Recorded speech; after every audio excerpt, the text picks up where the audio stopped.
As I recollect the events of that last battle, I come to realize that there is much more beauty and grandeur in striving to reach agreement with the enemy than in defeating him. When we returned to Europe, we found that the war sailors did not have the same enthusiasm and desire to fight. Victory was now not a goal but a matter of time. The crews of the warships we met on our way home did not have the same determination and confidence. Each of them felt part of a huge structure and realized that little depended on the efforts of one man. Aden, Suez, Port Said, Malta, Gibraltar, Clyde. I associated these names with nails driven into the lid of the enemy's coffin. The war was coming to an end. It was a little sad and at the same time extremely satisfying to be back in a world without the darkness of the jungle. England was still being attacked by rockets. Concentration camps were still in operation in some places, but in Europe such things could not last long. The East was another matter. The mentality of the Japanese, formed in the days of the samurai, was deeply embedded in their subconscious, and no matter how hard the reformers tried, it was hard to change. Europe welcomed us warmly. England. We entered Clyde Bay when the heather had turned a dark purple and the rowan trees were just beginning to turn red. As we passed the boom and the engines quieted down, there was a strange feeling, as if everything we had been through had been a dream and we were not going anywhere. Above the periscope something white soared up. It was the end of campaign pennant being hoisted. Nearby, the Jolly Roger flapped in the wind. The last turn and straight ahead is an old floating base, swaying slightly on the tidal wave. I take the binoculars off my neck and hang them on the intercom. A sad yet triumphant final gesture. The boat trembles slightly as it moves backwards towards the pier. Chapter 22. Very slowly the curtain that separated us from the war fell. The long-awaited refit was being carried out in a small shipyard in Troon. The boat's crew was reduced and divided. The boat itself, lonely and lifeless, stood in a dry dock. Repair work was sluggish and the dock was often empty. The port of Antwerp had just been opened to Allied ships, so there was a demand for railway ferries and landing craft, which they tried to put into service first. We were bored at the local hotel, and sometimes, when we felt like it, we went to the shipyard. There was a collapsible barrack Nissen in which we had a small office. On the table was a thick notebook with a list of defects of the boat. No one opened it. The real work did not begin until the end of the summer. We were to spend 2 or 3 months in the dock. I think, under such conditions, a drop in crew morale was inevitable. On the other hand, it was a warning and a harbinger of what might happen when the war was over. There is no longer a common purpose or sense of unity. Officers and sailors were divided. They were hard to convince that it was necessary to keep working and assemble the boat for another crew to take her to sea. Now one had to remember the Navy's disciplinary regulations, which were unnecessary while in the regular fleet. The base personnel didn't like submariners and treated us like mischievous boys. Things were getting worse and worse. It was obvious that the submarine, that soulless machine of steel, wood and copper, had somehow miraculously united us. Now that she had been gutted and gutted, our collective was falling apart like a house without a foundation. Our sailors went on leave and came back. Many of them wanted to get a job on a new boat and start over. However, they had far fewer opportunities now than they had 2 years ago. The war in Europe was entering its final stages. The big submarines were still being sent to the Pacific. Smaller boats were doomed to languish in training flotillas. Our star began to fade again. The refit was carried out under the watchful eye of the chief mechanic. He spent most of his time on the boat and in the contractors' offices. He had plenty of challenges. Equipment sent out for repair and replacement was lost en route or returned late, often damaged. The firm refused to take responsibility for the lost and damaged equipment on the grounds that not all the equipment was included in the accompanying lists. We had our own reasons for dissatisfaction. Firstly, the shipyard workers were on strike again. Secondly, it was raining incessantly, and there was a Russian flag on a telegraph pole. The hotel bar became the place where we could forget about all the problems for a while and drown out the gloom with a playful gaiety. Sitting in a backwater, knowing that somewhere in the sea there is a war, is not a pleasant occupation. We were fed up with civilian bureaucratic red tape. There was no incentive to work. The horizons narrowed to the limit. Life became a continuous struggle with ourselves, accompanied by a vague hope that one more shot of whiskey would improve the situation. A vain illusion. By the end of September, only half of the original crew remained at the dock. The rest had been replaced. Of our officers, only 3 continued to labour on the boat, which was soon to be abandoned. Our ideas for 2 years helped us to stand the test and do considerable damage to the enemy. On the whole, we fought quite successfully. That is why it is painful to see how the boat is gradually leaving what was created by our hands, giving way to a new alien. Except for the name preserved on the fighting deckhouse, we were now working in a completely new vessel. That boat had been our home for a long time, and like a man standing in front of the house in which he had spent his childhood, we looked sadly at the submarine in dry dock. However, there was no use for these feelings. We need to go to the office and deal with the high-capacity batteries and air conditioning. On a cold October morning, I sat listening to the rain drumming on the tin roof. The beer keg was almost empty. It was nearing noon, but the lights were still on in the office. From time to time, the hum of ships came from the sea. These harsh, vibrating sounds were annoying, making me turn my head to the electric fireplace and seek solace in the red glow of its spirals. On the table in front of me were the reports of the permanent Navy representative describing the misdemeanors of the boat's crew. They must now receive the punishment they deserved. I went over again what they were charged with: drunk, dressed sloppily, failed to salute, and so on. Vanity of vanities, I thought, and was about to finish the rest of my beer when the phone rang and a distant voice said, "Do you want to go to the Far East?" I looked through the window at the wet piles of rubbish in the shipyard, at the grey sky, at the harbour unprotected from the wind. I looked down at the report papers, drunk, sloppily dressed. "When?" I asked. "Immediately." "I'll go." There was a chuckle on the other end. "That's good. I didn't expect anything else." I got up, put on my storm jacket, and walked out of the barracks into the downpour. Water was streaming off the boat. The bottom of the dock was one huge oily puddle, in which boards, shavings, and rubbish were floating. The Russian flag fluttered ominously in a gust of wind from the sea. Suddenly I felt a rush of joy. The prospects were now bright, and the past was not shackled by its rusty chains. That night, for the first time in months, whiskey had the effect on me that alcohol should have. My soul, freed from its shackles, soared upward. Chapter 23. From Portsmouth to Trincomalee. It is dark and cold in the Portsmouth naval dockyard. Winter fog covers the ships lined up in the harbour, the water barely reflecting the light. We are approaching the middle of the fairway, where the dark outline of a destroyer can be seen. The mash boat is packed to the brim with people and luggage. A warm land awaits us, and although steam is now coming from our mouths, our eyes are already squinting a little in anticipation of the imminent meeting with the hot sun. One by one, we climb aboard the destroyer and walk along the thin deck, which trembles under our feet, because below, in the engine room, the fans are already turning and the steam generators are working. After the submarine, this ship seems huge to me, with a black chimney rising to the sky above the deck superstructures.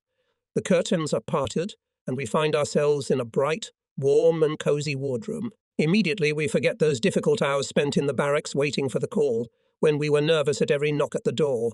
Now we are aboard a ship where nothing will be demanded of us. Personally, although I am a specialist, I will only eat, sleep and admire nature during this voyage.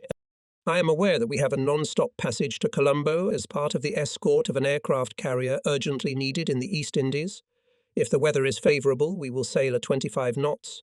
We get off the barrel shortly before midnight. We can hear the water rustling, cut by the bow of the ship. Sparks fly out of the smokestack. The destroyer sways and lurch like a yacht as we turn into the channel. The ship is surprisingly silent on the water, but there is a constant faint shuddering, a testament to the sheer power and weight. At dawn, we are already on the open sea. A light westerly breeze ripples the green sea surface. On the starboard side, the shores of England disappear in the fog. The slight sadness that appears quickly passes when we remember the rainy Troon. The area south of Malta.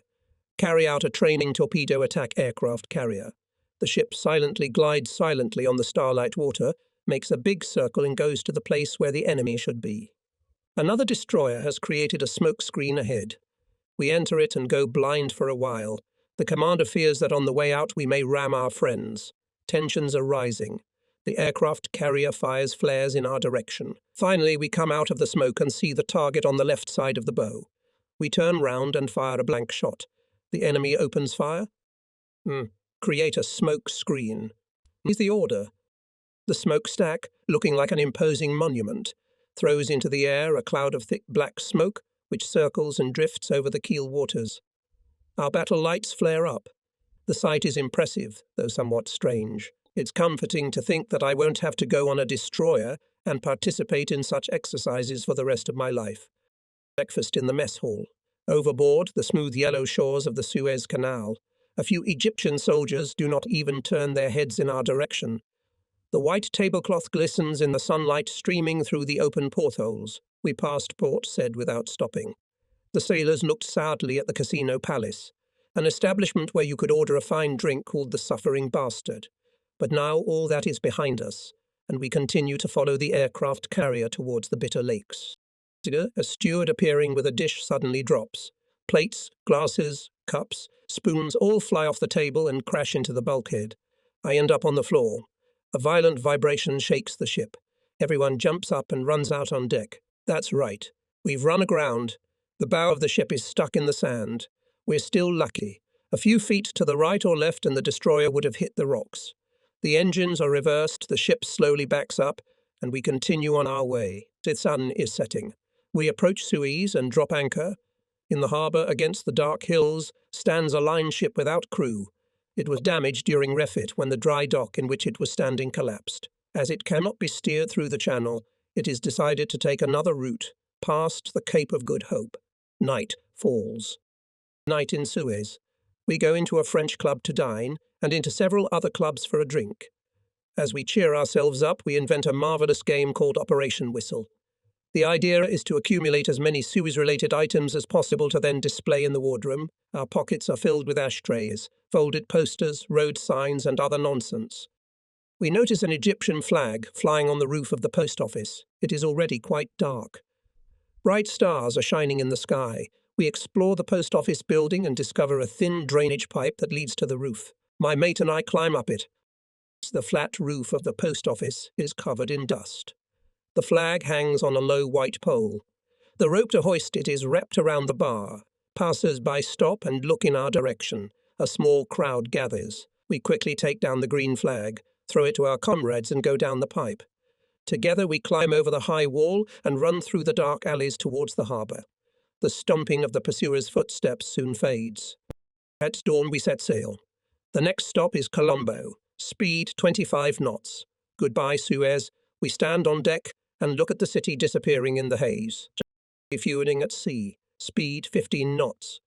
The aircraft carrier looms over us like a mountain. The two ships are separated by only a few feet, the water between them churning and foaming. The sea cannot be called calm. It's a narrow pipe through which the pump drives fuel into our tanks ripples. We rise on the wave while the aircraft carrier settles.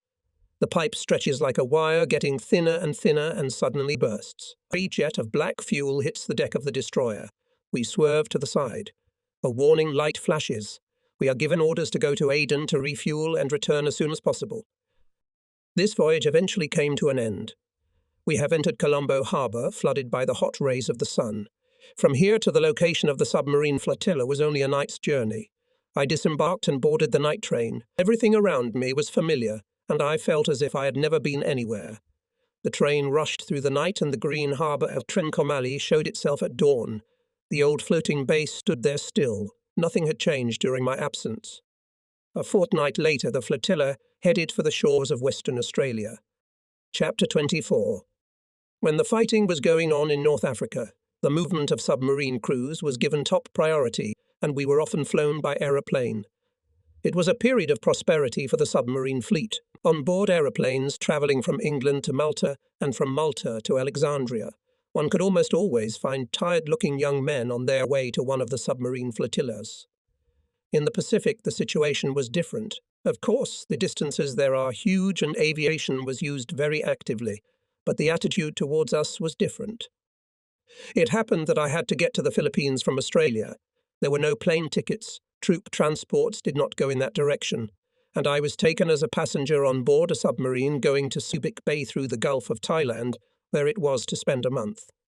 It's a cold evening. We are preparing to set sail. There are lights above the small harbour, but the quay in the distance is in darkness. The onboard portholes of the floating base glow, and we can see what's going on inside from the bridge of the boat. The bar has opened. Sailors come to the counter, take glasses, drink and talk peacefully about something. It's nice for them in the warmth. The wind ripples the water, whipping the steel hull of the boat. We look to the west, where darkness and cold await us in the open sea. It's starting to rain. On the wooden jetty, the shrunken figures of the escort are shrinking. They're anxious for us to leave. The commander appears. The ropes, the last thing that connected us to the land, fall into the dark water. Electric motors on a narrow channel, we go into the sea. As usual, from the floating base signals us to wish us a happy journey. We turn our bow to the dim horizon and our stern to the light. The rain continues. Soon the lights of the harbour disappear into the fog. For some time a faint flicker is still visible, which eventually disappears and we are alone. The feeling of loneliness was heightened by the realization that there are no other vessels between Perth and Bali. There were rarely any ships sailing into this desolate area of the ocean, while small Australian Navy vessels heading for Darwin could still be found off the coast. There was no one but us on the high seas. 1,000 miles north of the Australian port city of Fremantle is a bay called Exmouth, where we were to refuel.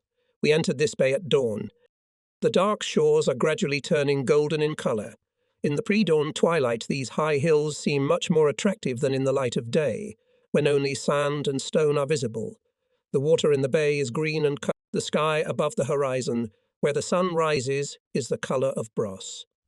A yellowish haze obscures the details of the terrain. Only its topography is clearly visible. The role of the refuelier was performed by an American rescue ship. It had come here to rescue a 1,300-ton tanker that had been swept 300 yards out to sea by the last typhoon. There was nothing on the shore except a few shacks, and sparkled, reflecting the sunlight and heating the air in the bay. By noon, the heat was becoming unbearable. However, our Americans braved the ordeal and persisted in digging a channel to the beached tanker. The heat and hard labour do not frighten us, they declared. The bad thing is that letters do not reach here. In the evening we said goodbye to them and left the bay. The light of the lighthouse, flashing from Northwest Cape, soon disappeared in the fog. The first obstacle on our way to the Gulf of Siam might await us in the Lombok Strait. This strait, though several miles wide, was notorious. It was the entrance to the Java Sea and was guarded by enemy vessels waiting for the enemy in the shadow of the mountains of the island of Bali. We decided to cross the strait under cover of night. All day long we watched the sky and prayed to God to drive the seaplanes away from us. It is difficult for patrol boats to detect a submarine unless they are warned of its approach. The strait was churning with strong tidal currents and whirlpools. Diving in such conditions is risky. The boat may go too deep or not dive at all.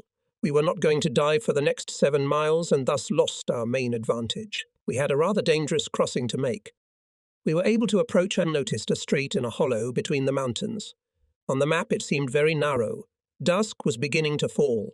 The waves glistened in the rays of the setting sun. We had planned to pass the strait in the hour and a half that separated sunset from moonrise, but even at that time we should not expect complete darkness. In these tropical seas, sunlight is reluctant to leave the western sky. Navy headquarters reported that there was an enemy radar station at the western tip of Bailey Island, so we moved very slowly and cautiously. The sun set at 7. At 8 we increased our speed and entered the strait. The boat immediately vibrated with the tidal current. The sea remained astern and dark shores were visible to the left and right of the bow. Standing on the bridge, we stroked the steel boat as a jockey strokes his horse before the decisive race. A powerful tidal wave met us in the strait. Ahead, in the bluish twilight, the whole space was covered with long white storms that surged and crashed against the rocky shores. The boat shuddered and moved slowly forward. We peered carefully into the darkness. The turns of the moon rose when the boat had travelled only half the distance. There was something ominous in its appearance. It shone a giant yellow searchlight into the night.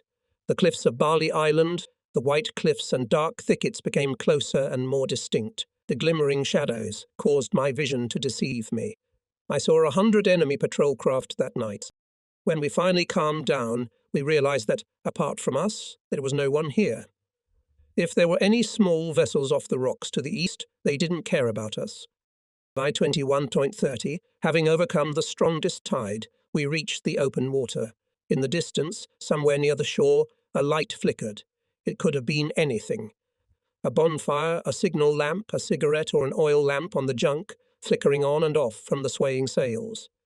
We had to be cautious and alert. The lights of the island of Bali soon remained astern. The rising moon floated among the brown clouds. The sea was a yellowish grey. The distant shores were quite clearly visible, with no more thick shadows in the east. It was cool on the bridge. The observers were looking carefully into the distance. At the main post, a gun crew in blue safety glasses sat dozing. Everyone breathed a sigh of relief when the Lombok Strait was left behind. Ahead, the vastness of the Java Sea glistened in the moonlight. We could easily hide in its expanse, seas and straits, bays and coves, deep waters and shallow waters. That was our usual environment, our sphere of activity. Here nearby, day and night, went Japanese ships. The boat was about a mile out of the strait when someone said, "Look, there's a ship following us." Indeed, a patrol boat appeared, but it passed aside and disappeared in the blue haze. The Japanese didn't see us. You could say we were very lucky. It was clear ahead now. We slowed down and headed north. At dawn, when the horizon in the east turned golden, the light green sky promised a hot day. The boat sank, leaving the birds that had followed us alone. On our first day in the Java Sea, we met a small convoy of 2 merchant and 2 escort vessels heading east, most likely to the island of Borneo. We swam underwater, close to the convoy, intending to attack it. The surface of the water was greenish and flat as glass, not the best conditions for an attack. Nevertheless, we fired a torpedo salvo, dived to 200 feet, and waited. You could imagine what was going on up there at that moment. The keen-eyed Japanese lookouts had probably spotted our torpedoes, and the convoy was now trying to avoid collision with them. There was the squealing of rudders and excited shouts of the Japanese, following the trail of the torpedoes. The escort ships could have approached us and thrown a few depth bombs at random. That must have been exactly what happened. We heard the sounds of bursts off to the side. The escort ships were over our heads for a while and then went north. Very cautiously, we climbed to periscope depth and examined the surface of the sea. It appeared that the convoy had found shelter among a group of islands. Escort ships patrolled the waters in front of them. We waited until evening, approached, and took a closer look. The masts of merchant ships were visible from here. The escorting destroyers were close by, although they did not look as aggressive now. At sunset, we were within 2 miles of these islands. I'm not sure we had any specific plan, but it was clear that we should try to locate and sink the enemy convoy. Night had fallen. The stars shone brightly in the dark green sky. In the distance, the dark outlines of the islands were visible. We quietly surfaced and stood watching. Unfortunately, the destroyers had some very sensitive radars, whose signals could not be saved from the darkness and silence. The Japanese detected us probably as soon as the submarine surfaced. I remember the black bulk of a destroyer bearing down on us while we stayed where we were, hoping he could not see us but was just maneuvering. The destroyer was closing in, sparks shooting out of its smokestack. The commander lowered his binoculars. They were no longer needed. The enemy was approaching us from the stern. We waited, holding our breath. The Japanese opened fire with cannon. When there were deafening pops and blue tracer shells flew over our heads, the commander, "It's time for us to get out of here." And we quickly and quietly plunged into the warm, dark water. On the surface remained only a white circle from our propellers, which also soon disappeared. The enemy destroyer dropped a few depth bombs and quietly circled above us. The Japanese were in no hurry. They were probably going to keep us underwater until dawn and wait for reinforcements. They knew our batteries would be down soon. We had used up a lot of electricity chasing the convoy and were now travelling on 1 motor. The batteries had about 2 hours charge lift. I had a map in front of me. To the north of us was an island and to the southwest was shallow water. Ahead was open water and Karimata Strait, through which we were to pass on our way to Bangkok, but it was still a long way to these places, and we were now crawling along at a speed of 1.5 knots. About 10 o'clock, we decided to go up to periscope depth and look round. By this time, the moon should be high in the sky. No sounds of enemy vessels could be heard, but that told us nothing. Very slowly and cautiously, we approached the surface. The commander kept an eye on the depth gauge readings. In order to save money, all the lights were switched off. Only the helmsman's compass, lamps, and the green lights of the working instruments were on. In this darkness and stuffiness, we did not feel very cozy. The commander raised his periscope and saw an enemy destroyer that was standing right on the moon trek waiting for us to appear. The captain of the destroyer was an experienced sailor, probably had been a submariner himself. In any case, he realized that dropping depth bombs at random was of no use, and that in this way the submarine would hardly sink. Our batteries were running low. In half an hour we still had to surface.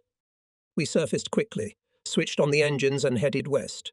The enemy's radar immediately detected us, and the destroyer chased us. The race was on.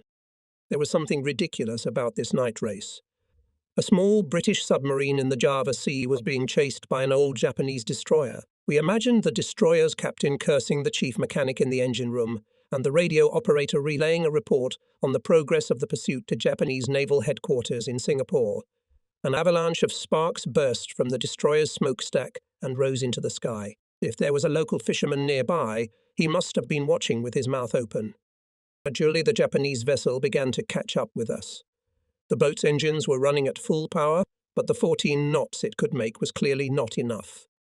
We plunged, turned right, and after a while sank even deeper. It was easy to foresee what was to come. The enemy, as usual, dropped a couple of depth bombs and stopped where we had dived.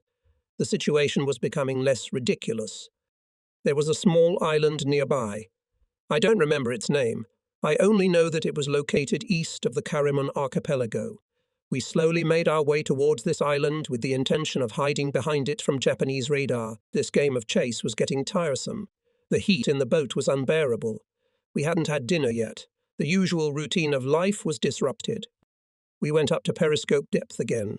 The enemy was about 2 miles from us. An island and its thickets could be seen to the north. The surface of the sea was covered with white storms. We must get away and recharge the batteries. The whole crew knew it. The dive was a serious risk, but the commander looked carefree, as if we were in for a fun outing. At about midnight, we surfaced near the island and walked along the shore. The next 10 minutes dragged on for a very long time, but eventually the submarine rounded the island and was on the other side. The sailors breathed a sigh of relief, and the cook asked if it was okay to serve a cold supper. Everyone had already calmed down, and the prospects began to look quite bright, when an unknown vessel suddenly appeared ahead. Our boat stopped at once, and that vessel became. For some time we continued to stand watching each other like two dogs preparing for a fight. Then the ship suddenly disappeared, as if it had vanished into thin air. Later, discussing this strange disappearance, we came to the conclusion that it was an American submarine, hunting for that small Japanese convoy, and expressed the hope that she did not collide with the waiting destroyer. We sat down to dinner at 1 o'clock in the morning. The food was modest: cheese, bread, pickles. The navigator tore a leaf off the calendar in the wardroom. Another day had ended. We are between the islands of Java and Borneo, heading north. The weather is good, the sea is calm, the mood is right. In these open waters, we spend most of the day on the surface. It's quite hot on the bridge. The rippled sea glows with thousands of sparks. Clouds of smoke billow out of the exhaust pipe and drift away in the light wind. I look at my watch. There's another hour of duty ahead, a whole hour of watching the sunlit sky. Overhead, it's a pale blue. In the distance, white clouds, formed from the moisture of the jungle, hang over the islands. I am alone on the bridge. The observers are perched on periscope racks and expose their soft white skin to the sun's rays. At night, suffering from burns, they will regret it. I hear some noise, turn round and see the black head of the navigator climbing out of the hatch. Maurice has 3 days' stubble on his pale face. He smiles and pulls out a tiny microphone, adapted for transmitting orders from the bridge and waterproof equipment. Keeping my eyes on the sea, I watch him work. We exchange a few words about how hot it is on the bridge and that we should reach Karimata Strait the next day. Our ears have become accustomed to the muted hum of the engines and the rustle of the water hitting the hull of the boat. Perhaps this heat has dulled our senses. A strange sound appears in the air. We look at each other in surprise and simultaneously raise our eyes to the sky. The sound turns into a roar, and we see a Japanese seaplane coming towards us from the sun. At first it was silently planning, and now it has switched on its engines. The plane! I shout at the top of my voice. Maurice and the observers instantly disappear. I turn to give the order to dive, and at that moment I see 2 small bombs detach from the plane's shiny blue fuselage. Time rushes by. I can clearly see the plane making a turn a couple of miles away from us, the red circles on its wings, and I realize that these bombs will fall far away from the boat. Time to dive. Standing near the hatch, I shout orders into the intercom. At that moment, I no longer remember the bombs. They explode off to the side and spray me with a fountain of spray. I jump into the hatch, and in a moment the boat begins to go underwater. The post of watch officer gave me certain advantages over the others. Arriving at the main post, I found everyone there in a state of confusion. Maurice and the lookouts, who had come down at once, thought we were already sinking, and one of them closed the intercom before I had time to give the order. The commander asked them a short question and began the dive without pressing the howler. When the explosions went off, many of the crew were peacefully sleeping or writing letters. It was only when we were already deep underwater that word of what had happened began to spread around the boat. But even now, the watch officer alone knew exactly what had happened. The sight of the falling bombs gave me confidence that we were in no immediate danger. It also occurred to me that these aeroplanes could only carry 2 bombs, and that a second attack was not to be feared. The only thing that worried the observers and me was how the Japanese aeroplane had managed to sneak up on us so stealthily, using the well-known trick of planning with the engines switched off. Because of this incident, I lost my self-confidence for a whole week. At night, our boat reached the southern end of Karimata Strait. The moon was rising over the dark island of Borneo. The light breeze had subsided. We moved in the sweltering darkness, breathing in a sweet-smelling odour. The water was like black treacle. In the east, a bright star, apparently a planet, peeked out from the horizon. Glowing with red and green casts, it began its ascent into the firmament. It was always a pleasure to arrive at a patrol area and do the usual routine. Charging batteries on the sea surface at night, hiding in the warm green water during the day, surfacing at periscope depth from time to time to make a welcome but fleeting observation. The Gulf of Siam proved to be shallow. Small junks scurried back and forth off the shores, and further out, in deeper water, lurked American submarines. These modern fast and large submarines were filled with boxes of ice cream, Coca-Cola and nut paste. Apparently there was room for torpedoes and shells too, as they were able to sink hundreds of Japanese ships during the second year of the Pacific War, which played a significant role in the collapse of Japan. They moved slowly along the grey-green shivering shore. In the haze, forested islands appear, disappear and reappear. The hot air creates a mirish. One of the junks splits and the 2 halves begin to flutter like butterfly wings. To the left across the bow is the village of Kota Baharu, a cluster of brown barracks. Near the shore, masts tower over the silver water. We are about 2 miles from it. The shallow water makes it impossible to approach the shore underwater. The watch officer's attention is attracted by 2 bush-covered islands travelling at 5 knots. A bluish smoke rises above one of them. It's an old trick. The Japanese are big fans of camouflage and can turn a line ship into a wooded patch of land in a short time. They call in the commander. He charts the course and speed of the camouflage coaster and orders. Motor prepare. Gun to battle. We rush out of our seats, open the bottom hatch of the gun turret, take out breezant shells from the ammunition cellar. The faces of the crew looked pleased. Up to now, we had been the object of attack and harassment more often than not, and now we realized that we had to take the initiative in our own hands. The shells formed a neat stack, fuse caps scattered on the sticky floor. It's very stuffy. The boat turns to the shore. We take our places. Eyes fixed on the periscope eyepiece, the commander calls the initial range and azimuth. Everything is ready for battle. Surface, sounds the command. Compressed air noisily begins to fill the tanks. Engines are switched on. The boat is carried upwards and, like a playing fish, pops up on the sunlit surface of the sea. The barrel of the loaded gun slowly turns. The Japanese are taken by surprise. They're trying to maneuver, but they're not doing a very good job. The ship's centre of gravity is too high. We're racing towards them along the high laths left by fishermen sticking out of the water. The sun is beating down. The sky is bright golden. Our first shell raises a column of water and sand into the air. Shallow water. One of the ships has turned round and is heading for the shore. The next shell hits its stern. We see a flash of flame, pieces of camouflage wood flying into the air, black smoke billowing. We follow the battle and at the same time watch the shore, the village and the horizon, where the distant mountains are blue. The place is very picturesque, but the heat impairs visibility. The second ship tries to resist, From the deck open fire from a machine gun. Red tracer bullets fly over our heads, hitting the bridge. The boat is already quite close to the enemy ships and the shore. The water here is greenish-white. The cannon starts firing from the second vessel, but we get hit first. Flames shoot up into the sky and a whole fountain of spray. The bridge is red-hot from the sun's rays. The voices of the gun crew are heard, as if from far away, from another dimension. When the enemy's shells begin to lie closer, we turn round and give him one last salvo. Almost simultaneously, a Japanese seaplane appears in the sky. On the shore, they heard the firing and want to know what's going on. No. Cease fire. Commander orders. It's time to leave. It's about 500 yards to deep water. We can't dive yet and we're defenseless against air attack.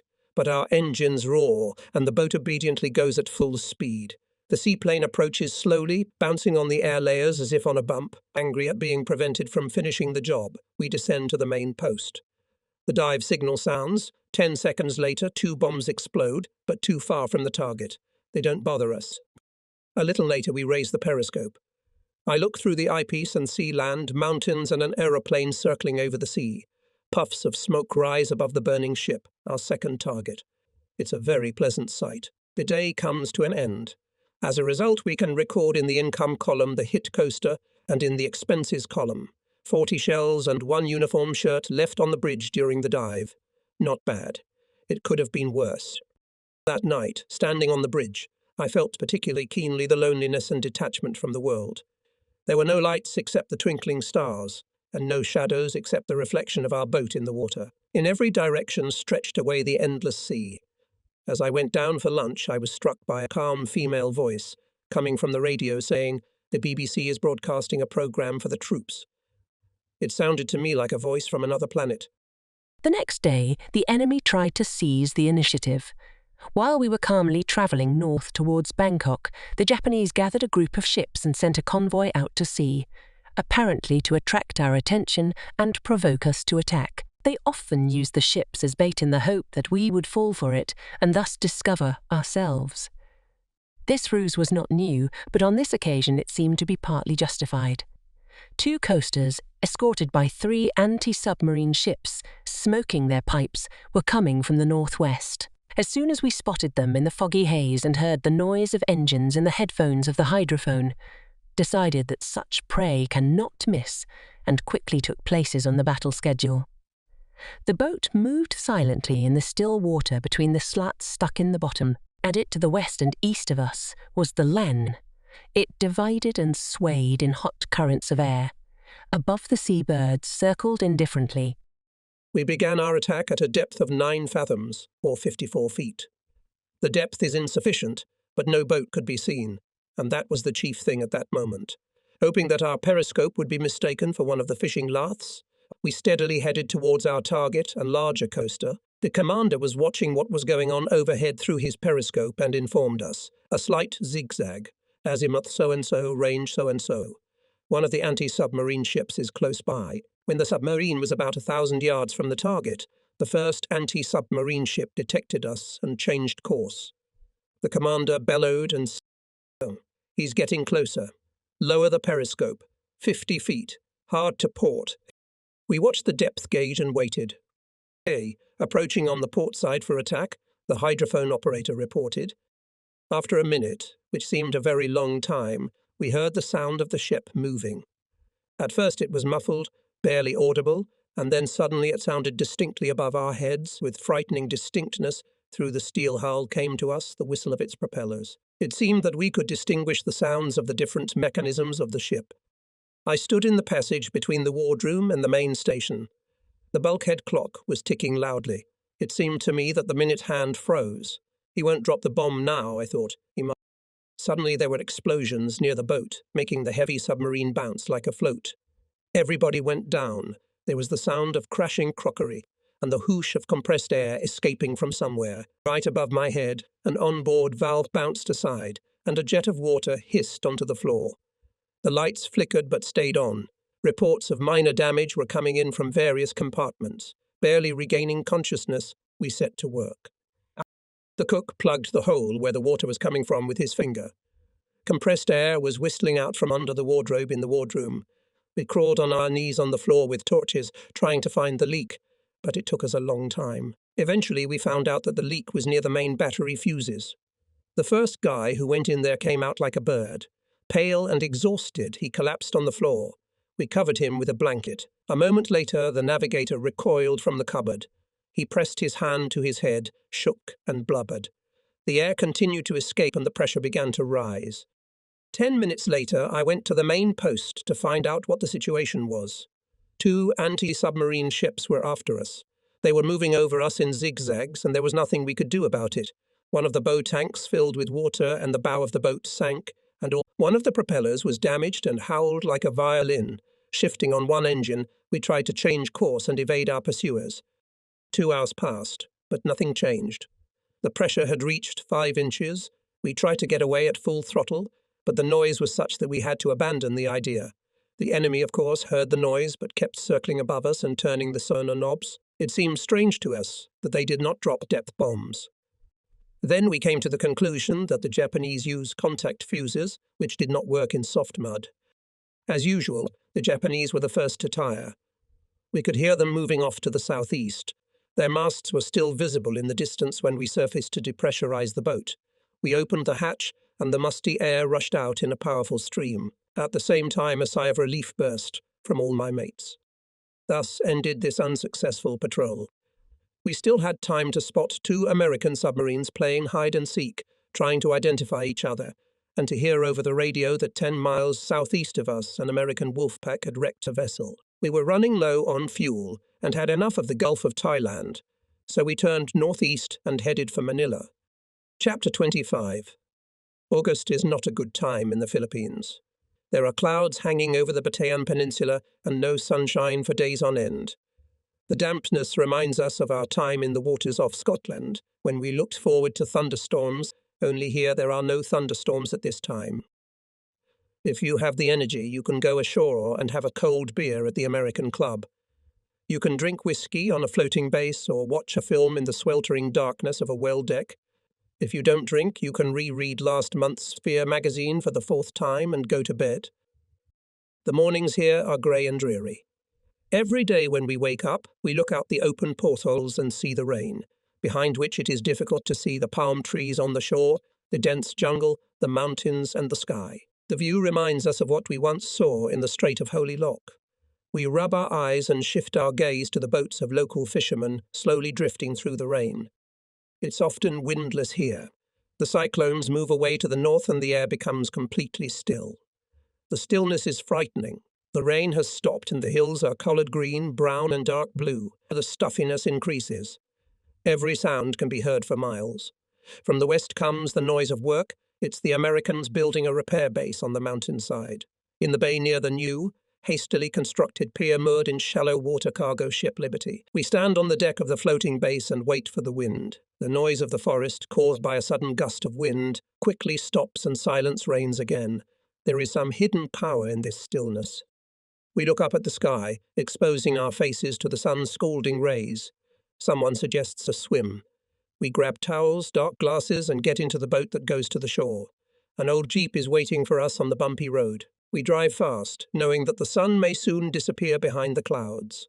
The mountains are already beginning to disappear in a haze of mist rising from the wet valleys. The jeep bounces, slides, and squeaks as it speeds along a road covered in puddles and mud. After the American barracks are left behind, the road gets a little better.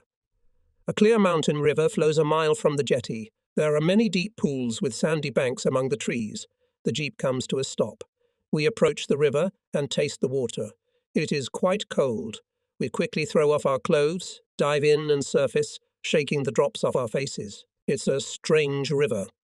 In the pools, even at great depths, the water is almost hot in places, while in the shallows, where you can see the pebbles covering the bottom, it is cold and refreshing.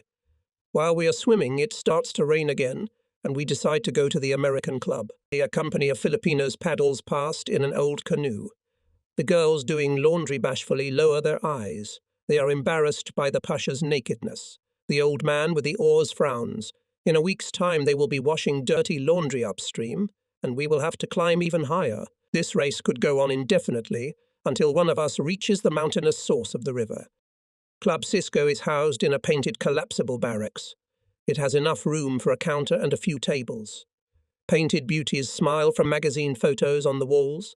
For an hour we drink canned beer, make new friends and invite some of them to dine with us on the floating base. Once again we find ourselves in a civilized warm polished tables, warm colours, clean uniforms. The dark night whispers with drizzling rain. Filipino boats pass by the glowing portholes like moths and disappear into the mist. The bar of the floating base closes at 11. We invite our new friends to the boat, where we treat them to beer, sweet corn, and peaceful conversation. Gradually, the liveliness of the conversation fades. Everyone is lukewarm from the heat and drink. Far after midnight, tired but satisfied, we go to our cabins, not forgetting to put our name on the list of those who need to be roused in the morning. We have to get up at 6. The working day starts early. The schedule is minute by minute. Vacationers have little choice here. The submariners spend their 4-day holiday among the hills in a small camp built by the crew of the floating base, who made heroic efforts for this purpose. There the sailors have at their disposal a jeep, a beach, a daily portion of beer, and a small village where they can socialize with the locals. Those crew members who visited Manila returned exhausted and angry, cursing the turmoil of the dilapidated city and their stupidity. The mountains rising behind the village of Subic, the hunt is on for the remnants of the Japanese army. Filipino guerrillas roam the jungle thickets with automatic rifles in their hands. Out of the clouds appears approaching for landing aircraft. Ships come into the harbour, from which military personnel are noisily disembarking and building. We are in our secluded cove listening to the silence of the night and catching a glimpse of every shadow. Leaving Subic, I felt terrible. The dinghy departed from the floating base at dawn and travelled slowly along the black water towards the shore. There was no mooring. The boat buried its bow in the sand, and I carried my luggage under the palm trees. As we stood looking at the mountains, it began to rain. Large drops fell on the trees on the roofs of the palm leaf huts, near which the Filipinos were seated watching us. We nicknamed this village Subic City. At that moment I did not yet know that I was sick, but I was weak and indifferent to everything. Hearing the sound of rain, the driver turned round and said, "We have a hard way to go over the pass." He was right. In good weather, the road from Subic to Manila is mediocre, provided there are no American troops travelling along it. It winds through jungle, climbs hillsides, winds through mountains. As soon as we pulled out, the rain came down like a bucket. The driver looked up at the sky. He didn't want to enter the gorge before it was light. There were Japanese hiding in the forests. 30,000 Japanese were starving to death in the northern part of Luzon Island. Some of them came out on the roads and attacked travellers. Others tried to pass themselves off as Filipino soldiers and queued for food. Those who were unmasked by the locals met with the sad fate of dying a painful death. I did not care whether the Japanese attacked us or not. Such indifference is characteristic of dysentery patients. Meanwhile, the jeep, needing mud and stalling, continued to move slowly forward. Rusty Japanese tanks, frozen in the tall grass on both sides of the road, in deep trenches, testified that there had been fierce fighting here. It must have been very difficult for the Japanese to fight in this country. The bridges over the ravines were guarded by Filipino soldiers. They were squirming like chickens in the pouring rain and clutching their new American rifles affectionately to their chests. As we passed through the gorge and drove on flat ground, the rain stopped and the sun peeked out from behind the clouds. We passed small villages. Some houses stood on stilts. The locals looked at us with indifferent eyes. They were tired of the war, which they would probably dream about for the rest of their lives. Cream-coloured buffaloes grazed in the fields, with children sitting on their backs. I remember one scene. A small buffalo cart stopped in the middle of a stream. The people sitting on it waited obediently until the animal, having drunk and washed itself, deigned to drive them again. So once again the clouds covered the sky, and it began to rain. These sudden changes in the weather were annoying. I could never get used to the humid, jungle-scented air of these islands. We reached our destination unexpectedly. Manila, a huge yellow billboard at the fork of the road. On it, in big red letters, information about the number of casualties due to road accidents and the consumption of low-quality whiskey bought on the black market. Manila, a city of devastation and hopelessness. We've seen cities bombed, but this was the first time we'd encountered something like this. Huge modern buildings were gaping shell holes, Luxurious mansions were riddled with gunfire. The streets were full of burnt, bullet-riddled cars. Among other things, houses were simply blown up by placing explosives in the basement. In their place were piles of stone and mangled rebar.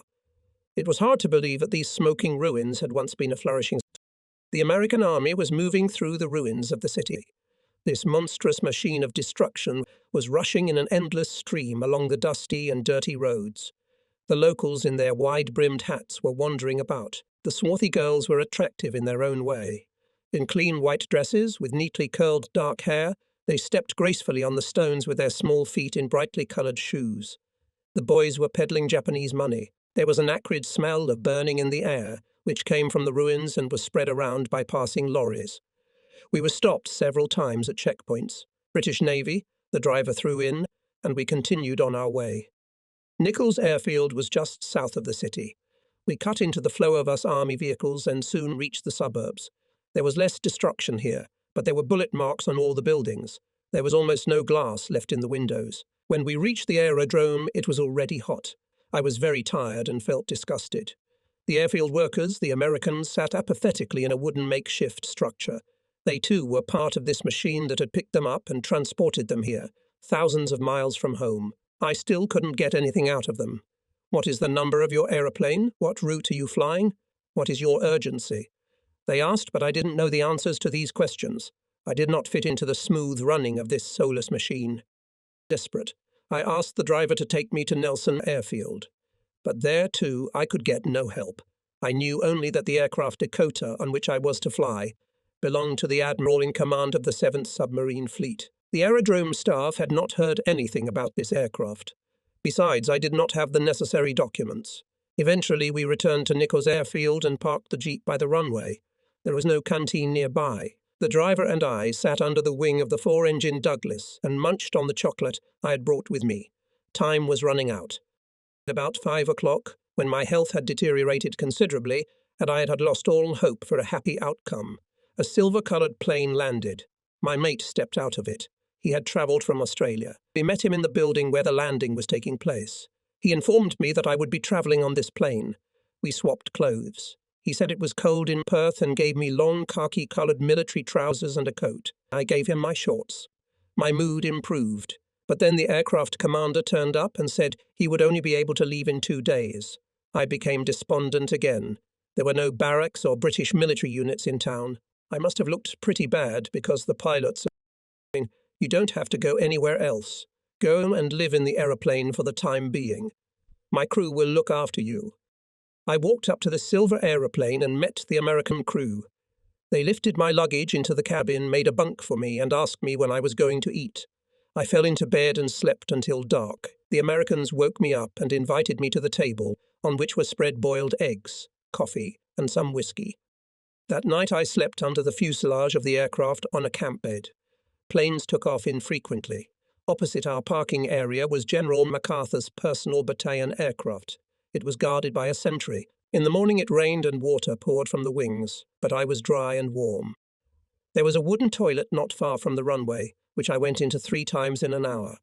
This could not have gone unnoticed. The American pilots must have watched in amazement as the exhausted Englishman paced the concrete pad to and from the toilet time after time. I don't know what they were thinking, but I was not amused at all. In the evening, the aircraft commander turned up and said, "Okay, we're taking off." The crew members pulled the wheel chocks out from under the wheels, hoisted a small steel ladder into the cabin, and we took off. I felt no regret as Manila began to fade from view. For 2 hours we flew over blue-grey water and green islands. There were no big ships below, with the occasional local boat passing by, leaving a long trail on the water. The thin brown stripes of fishing nets were clearly visible. In the shallow areas, the sea cast wonderful yellow, green, and blue colours. In the forests on the islands, American patrols were searching for remnants of the Japanese army. That night we landed on the airstrip of Samar Island. One after another, after a long flight over the South China Sea, B-24 bombers, proudly called Liberator, were landing. Work did not stop for a minute in the camp. Back and forth, jeeps whizzed by. Excavators were extracting gravel from the hillsides, bulldozers were destroying the jungle. Barracks were growing before our eyes where yesterday there were impenetrable thickets. We ate in the canteen, but slept again under the plane. We could hear mosquitoes buzzing behind the barrier net. After sunset, we drank whiskey and water and played a few games of poker until it was completely dark. On one of the palm trees hung a cinema screen. The sounds of music could be heard. We went there and saw that hundreds of soldiers were sitting under the starry sky, watching the latest Hollywood film.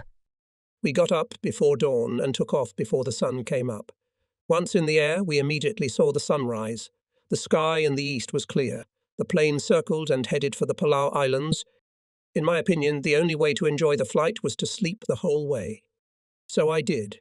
I was awakened by a sharp roll of the plane and a change in pressure. The plane was descending. I looked out the porthole and saw that we were flying about 200 feet above the sea, very low.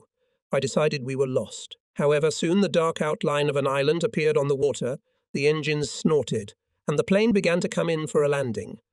The Palau Islands are between Sama Island and the Admiralty Islands. They used to all belong to the Japanese, but the United States, with the help of its Marines, took them over. After flying over the reefs and atolls, the plane descended to the runway. As soon as we landed, a fuel truck pulled up. The American Red Cross had organized a very efficient food trade system on these islands. At any time of the day or night, you could eat hot donuts and drink coffee there. The range and quality of food depended on the length of the occupation and was therefore much better in the south. When I flew back 2 months later, I saw that this system was already in place on Sam Island and in the Philippines. The island we flew to was so small that the whole of it could be covered in one glance. The Americans had left the Japanese fighting positions as they appeared immediately after the fighting. The eastern tip of the island was a grim sight, dozens of ruined buildings and broken palm trees. To the west of the airstrip was also desolate, except for a small area of green lawn around a flagpole with an American flag. Below the flag were mounds of white wooden crosses. These were the graves of Marines killed in the battle for the island. We stayed there for half an hour. The crew commander came in and said, "Let's fly."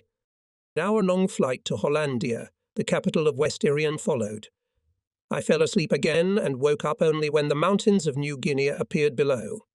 From above, the dried-up riverbeds in the gorges were clearly visible. Grey clouds hung over the green forests. Somewhere in these forests, Australian soldiers were chasing the Japanese. Not a good place for a forced landing. The airstrip was not far from the mountains. From above, you could see the signs of past fighting. On the ground, scattered burnt metal wreckage of aeroplanes. Our plane described 2 circles over the harbour of Holland and went to land. It was easy to distinguish the places where Japanese military buildings used to be. Nothing was left there but the foundations. After the expulsion of the Japanese, the Americans had thoroughly cleaned everything for sanitation reasons. The plane rolled along the runway, on both sides of which tall grass grew, and stopped. The heat had taken its toll on us. The houses and trees shook in a golden glow. In the hot air, the roads looked like shining long rivers. We were greatly relieved to get back into the aeroplane and take to the air, continuing on to the Admiralty Islands. In the evening, we flew to these tiny islands and circled over them for a while. The villages at the mouths of the rivers were inundated with water. Houses the colour of mud rested on high stilts. Dinghais could be seen near some of them. The harbour of Manus Island appeared below. We descended and landed on the runway of the easternmost of the Admiralty Islands. The island was so small that the runway crossed it from one shore to the other. The driver of the jeep that greeted us told us to follow him, and the plane followed the vehicle like a bus through lawns and glades until the jeep stopped in a clearing among palm trees. The aeroplane, turning round, came to a standstill, and we descended to the ground. There was an English liaison officer on the island.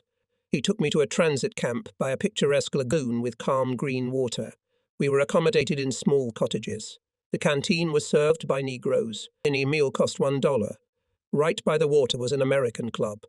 It was a simple prefabricated barracks, painted in blue and yellow colours. The tables on the shore were protected from the sun by blue and yellow umbrellas. A cinema screen was stretched between 2 palm trees. All in all, the place wasn't bad. The British base on Manus is about an hour's drive through dense jungle. The roads built by the Americans proved to be a model of engineering. We spent 2 days on the Admiralty Islands, sunbathing, catching barracuda in the lagoon and spending time at the club. All in all, a wonderful rest after a difficult flight. I was very proud to have an aeroplane at my disposal. There were several Englishmen on the island who had been waiting a whole week to be sent to the island of Guam. Travelling by air ends up being longer than by ship and much less convenient. From Manus we flew to Darwin, spent the night there and eventually landed at Guildford Aerodrome near Perth on Sunday morning. When I stepped off the plane in my tropical khaki, I was greeted by an Australian winter. It was raining. It was one of the coldest days of the year. I got very cold and only warmed up in the hospital. Chapter 27. The chief doctor of the Perth Military Hospital had a strange dislike for convalescents who stayed in the city and offered them the following alternative: to go to an orphanage and live there under the watchful eye of a nurse mistress, or to go inland and enjoy the beauty of nature on one of the wheat belt farms. In the vague hope that I would be able to find a common language with my sister mistress, I chose the orphanage. In the hospital where we were supposed to be on the verge of death, our temperature sheets were scrawled in incredible curves, peaking on days when we secretly escaped to the American club. Wartime laws reigned supreme in the orphanage. There were no lists of rules of behaviour and punishments for non-compliance. They appealed to our conscience. It was mandatory to be in the orphanage at all meals, which included several glasses of milk and tea. The daily routine was designed in such a way that we could not leave the shelter for more than 2 hours. After a few days of living like this, I was drawn to the outdoors. I decided to move to the wheat belt, whatever came of it. We left just after dawn, and, leaving behind the tall white houses overlooking the banks of the Swan River, drove on a tarmac road leading into the Australian outback. Soon we reached the fruit belt. Small farms were scattered here and there on the hillsides. Orange trees were growing in rows, peaches and Australian acacias were in full bloom. We enjoyed looking at the sun-drenched orchards and breathing in the air full of the fragrance of the flowers. This belt of fruit was followed by farms, and the landscape began to look very much like the English. Houses among the trees, endless green fields, cows grazing peacefully. We had been to these places before when we were hunting rabbits. We liked to wander among these trees until dark. Near a small barn, a farmer we knew treated us to steamed milk. A cow wagged its tail lazily while he poured milk from a bucket into a ladle. We had a long drive ahead of us, so we drove through the countryside without stopping and into a wooded, uninhabited area that Australians called the bush. Tired of the heat and the monotony of the landscape, we had almost given up looking round and were surprised when bright sunlight streamed in through a clearing and we saw the imposing brick buildings standing in a clearing. Here in this forest, they seemed completely out of place. We later learned that we were passing a Roman Catholic centre consisting of a college, church and farm. It had probably been built in this secluded spot in the hope that Satan would find it more difficult to tempt the pupils here. About 2 o'clock, when the woods began to thin and wheat fields appeared in the distance, the road deteriorated. There were cracks from the sun, scouring holes from rain and heavy floods. The surface of the road resembled the weathered, wrinkled face of an old sailor. The car slowed down and wiggled. The driver tried to drive on whole sections of the road. Those places where the road was completely washed out had to be bypassed on thin grey grass. It was hot in the car. The beer was hot and not very thirsty. 200 miles north of Perth, the landscape became flatter. When we finally reached the wheat belt, the day was already approaching evening and it was noticeably colder. We drove slowly along the bumpy road and looked out the window. Endless fields stretched past, with occasional small groves. There were almost no houses. From time to time lights flickered in the distance. 40 miles from the destination, the road passed through a small village. The dirty street of wooden houses reminded us of the days of the Wild West and made our heads spin in search of a saloon with revolving doors. A saloon was found, but it was without doors. They were being repaired. After grabbing a bite to eat and chatting to the locals, we continued on our way. Looking at these deserted places, I felt anxious. Would I be able to survive here for an extended period of time? My mate, the owner of the car, was due to return to town in 2 days, and the bleak prospect of solitude loomed ahead. But after my stay in the saloon, I was cheered up and determined to conquer the wheat belt before the cows returned from pasture.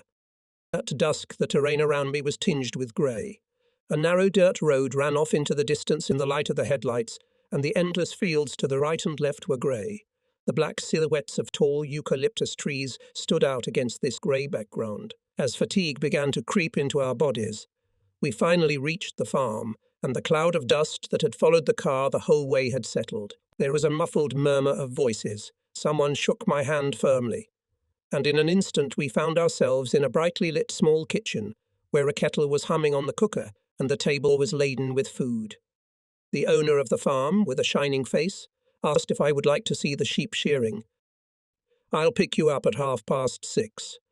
We'll shake the cobwebs of this hospital off you in no time," he promised. "Now you'd better go to bed. It's going to be a busy day tomorrow." It's early morning. I lie motionless on my bed and stare out the window at the emerging Australian dawn. Cold air blows into the room through the wire mesh, shaking off the pleasant exhaustion of a sound sleep. I get up and put on the rough clothes that Arthur, my host, had left on the chair. The cold air makes me cringe. I was sure it would always be hot in the countryside, but it turns out not to be so. The stars in the clear light grey sky are very bright and hardly twinkle, so it's hard to find the planets. In the light of dawn, you can clearly see the curved branches of trees. A cup of tea is a must before starting a new day. For the first time I breathe in the clean, flower-scented air. It gives me strength and chases away the remnants of sleep. It feels like drinking a glass of undiluted whiskey in one gulp. I put on the heavy overcoat Arthur had given me and followed him to the wooden garage where the old Dodge truck was parked. We drove out onto the road, and I immediately forgot about the war.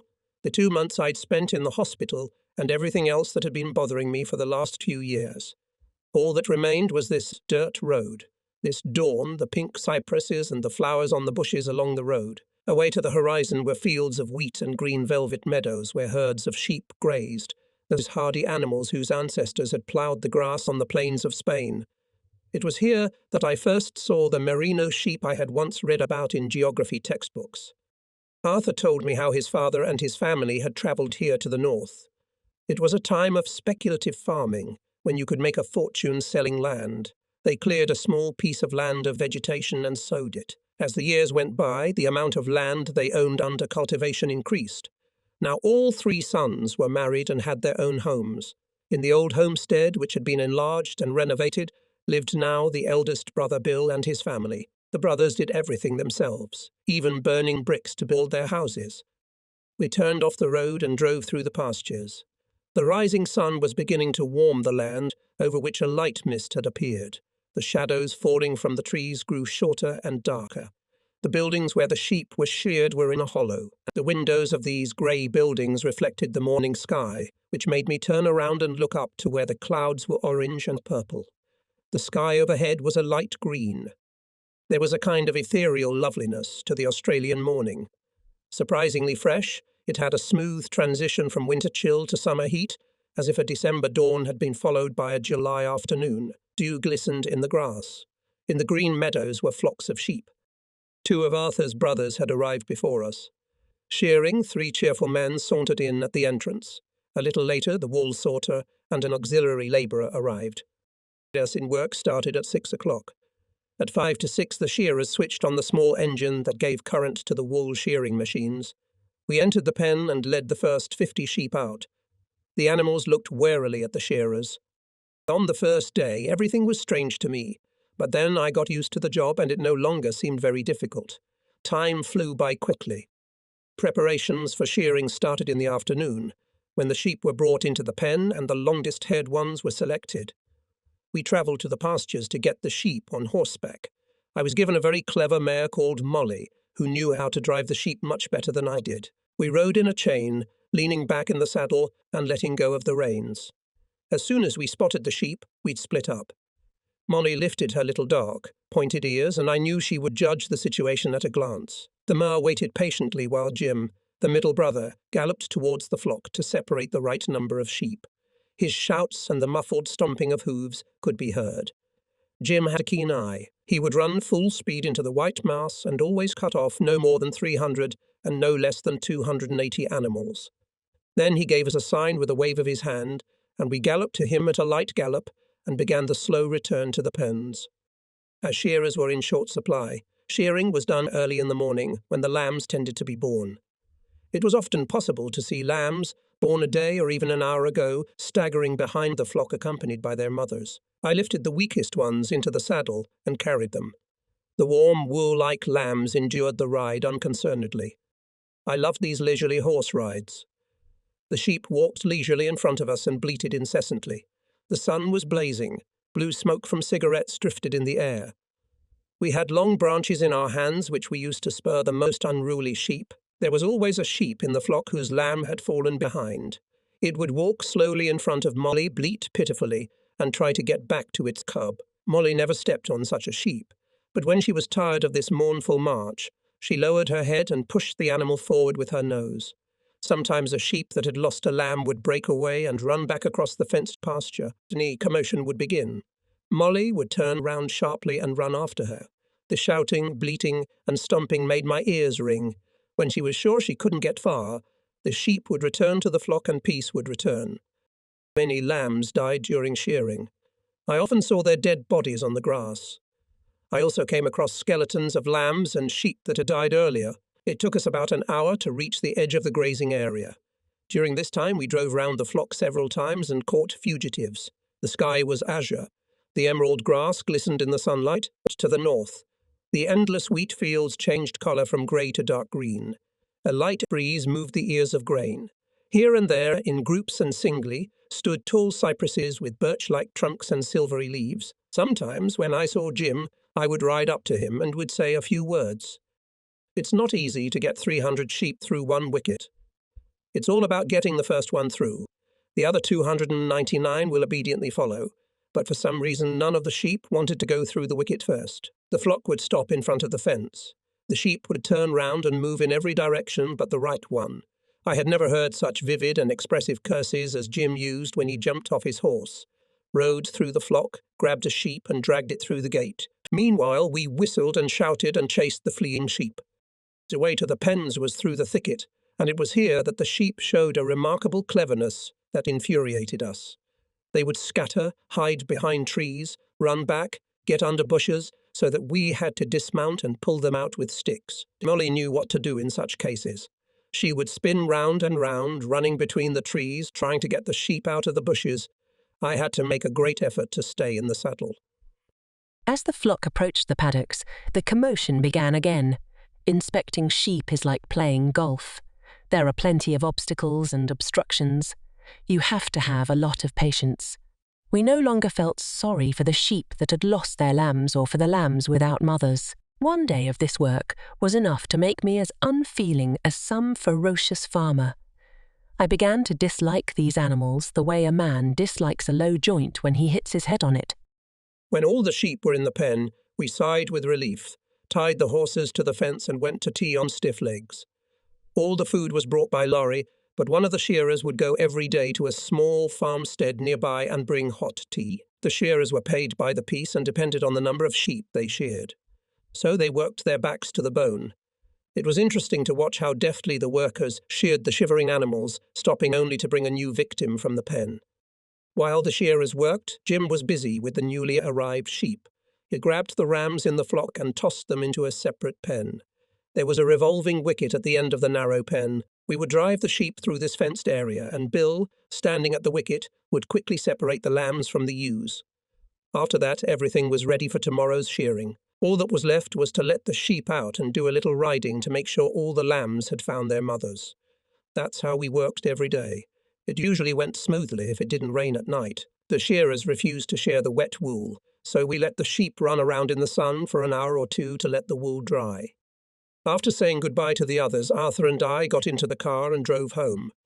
The bleating of the sheep could be heard behind us for some time, and the lights of the farm glowed in the darkness ahead. I was very tired, but after a hot bath and some food I felt much better. At night I went out into the yard and watched the moon rise. The air was saturated with the smell of earth, trees and flowers. Somewhere in the distance a fox cried pitifully. Arthur's wife must have begged her husband not to wake me too early. I slept very soundly that night, and when I opened my eyes it was 9 o'clock. The morning was marvellous. Green parrots were hopping on the branches. The treetops glistened like diamonds in the sunlight among the pastures covered with a whitish mist. To the east of the farm was a large 100 acres of unspoilt woodland. I learnt later that it had survived because of its soil, which was not suitable for cultivation, but the forest added some variety to the landscape and was a good hunting ground. The small garden was dotted with brightly coloured flowers. To my right, where the fog was thickest, I could see a dam. Behind it was an artificial reservoir that provided water for the sheep in the dry summer. To the left, very close by, horses were chewing oats in a small paddock. After breakfast, as the sun began to shine, I took the saddle and bridle Arthur had left for me from the fence and went to the horses. The horse I had chosen waited calmly and patiently while I tightened the girth. Soon I was riding to the sheep shearing area in the blazing sunshine and watching the rabbits running nimbly through the grass. I turned off the road and galloped up a low hill, shrouded in a light mist where the fenced pasture plots were located.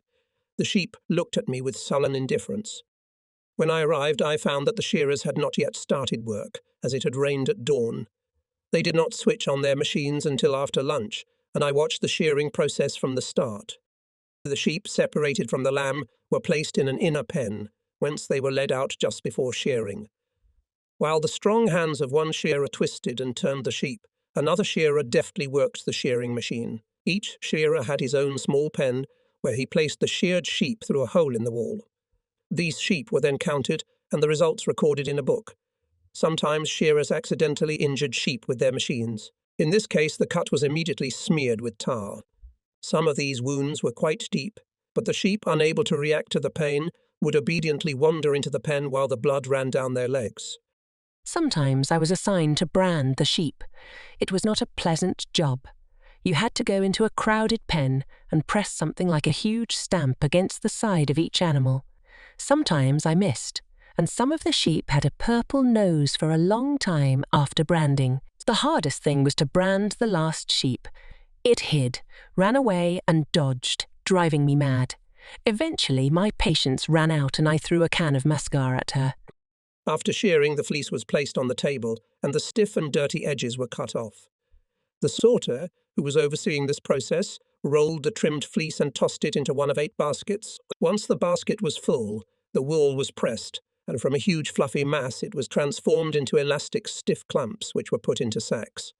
From time to time a lorry would come to collect these sacks and take them to the railway station. All this time the Australian weather pleased us.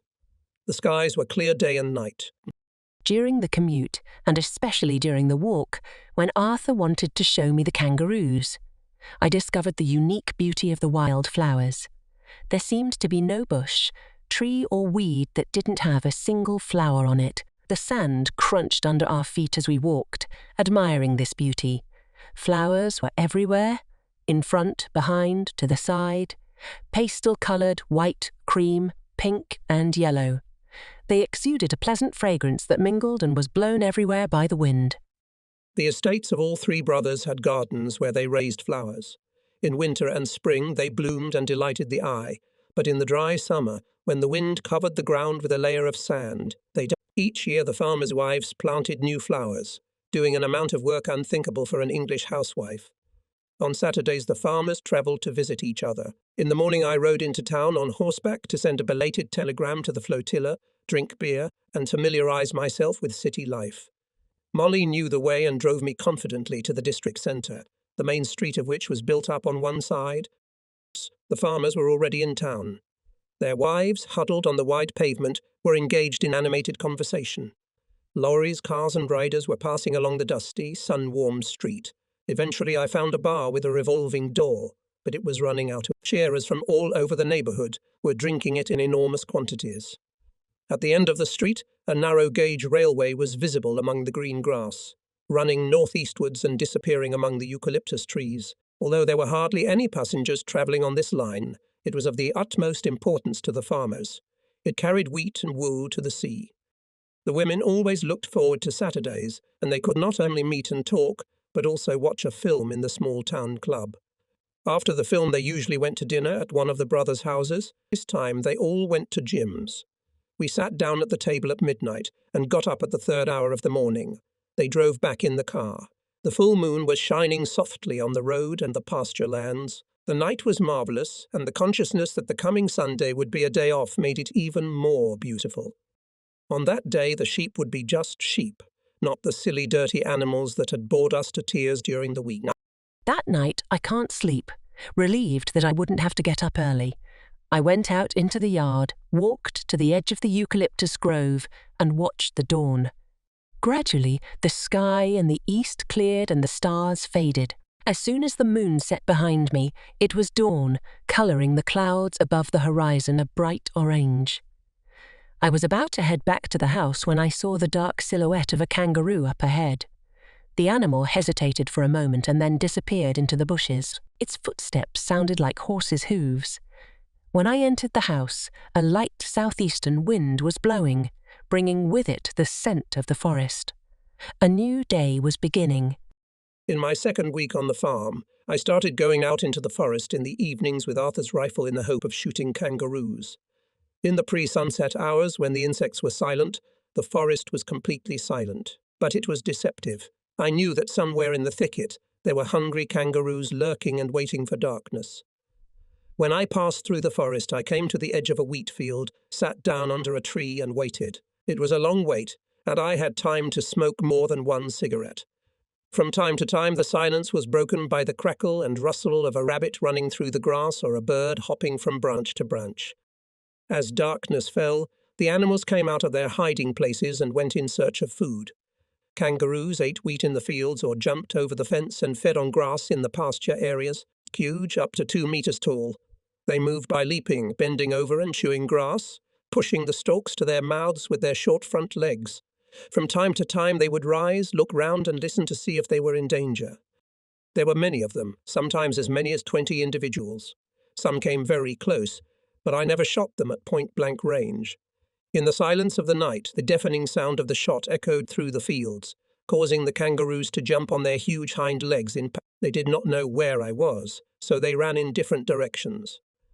At such times I felt a little anxious that they might rush towards me and crush me, but eventually the kangaroos calmed down and went back to eating. I fired many bullets at these animals and seemed to hit them often, but when I surveyed the hunting ground in the morning, I was satisfied that I had not killed any. To kill a kangaroo, you have to hit it in the head or at least in the thigh. With a bullet in their bodies, these animals can run for miles. Not wanting to return home without prey, I shot a rabbit crossing the road. I also hunted wild pigeons. These beautiful birds flew into the garden in the spring and pecked at the seeds of the plants Arthur's wife was planting. Grey with bright pink wings, they often landed in the trees, but they were very timid. I devised a way to outwit them. To make them stop being afraid of me, I walked past the eucalyptus grove with a stick for 2 days in the morning. On the third day, I took a rifle instead of a stick and shot one pigeon. But one small bird in 3 days was too little, especially as my holiday was coming to an end.